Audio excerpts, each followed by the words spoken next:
Now in movement, when you move, as I was saying, as an offensive player, they want to attack the front foot.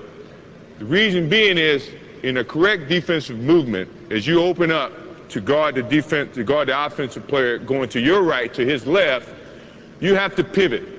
You have to pick up this foot, pivot, drop step, and then slide, keeping your defensive stance, keeping your balance, keeping your butt parallel to the floor, staying in a low position so you can move a lot quicker. Once you come out of your position and stand up, you got to go back down here before you move again. So most defensive coaches try to get you in a nice little balance where your butt is parallel to the floor and you're on the balls of your feet. Your hands are mirroring the basketball, your left is here flicking at the basketball. When you open up, you stay in that stance, step and slide. That's step and slide. That is the way you try to maintain a certain defensive position against an offensive player. Once you come out of that position, you're in a very vulnerable position because now you got to get back into that position and then react to the offensive player. Now you see why it's a lot of work. And no one likes to do it, but yet, if you're going to be a complete basketball player, you got to be able to play both ends. And in playing both ends, you can't just score, you got to be able to play defense as well. Now, I'm going to bring my offensive player out here. Now I'm going to look at his stance, I'm going to look at the way he's positioning the ball. You remember, as an offensive player, I always said you have to protect the basketball. So if he's not protecting the basketball, I can flick at the basketball. So you look for that. Now if he is protecting the basketball, that means he's pretty good.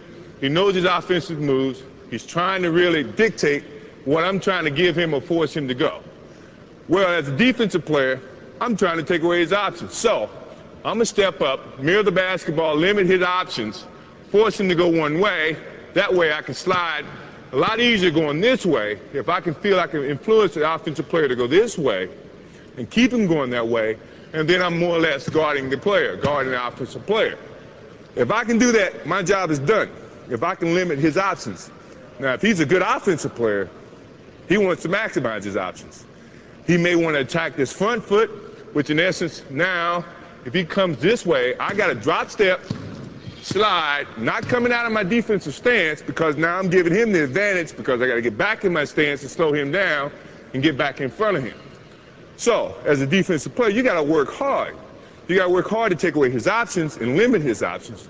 But at the same time, when he attacks you, you have to be in a good enough position to play good, solid defense. You should never come out of your stance. You should always be in your stance on the ball of your feet. Hands are very active, moving, trying to limit his passing, trying to aggravate him as an offensive player, create mistakes if he can make mistakes. If he's not really good, sound offensive player, he's going to give you some options to attack him from. You just have to pick those options carefully. And not with your hands, not with poor defensive stances, but with adequate and certain fundamentals as a defensive player. So if I'm playing here, and I'm moving, I'm stepping and sliding, I'm sliding, using my body, using my slide, staying in front of him, trying to contend his offensive capabilities. And then when he starts going different directions, I'm still stepping and sliding. Still stepping and sliding. I'm always balanced. I'm always on the ball of my feet. All right? Takes a lot of work. No one says it's going to be easy, but to be a complete basketball player, you got to be able to play defense as well.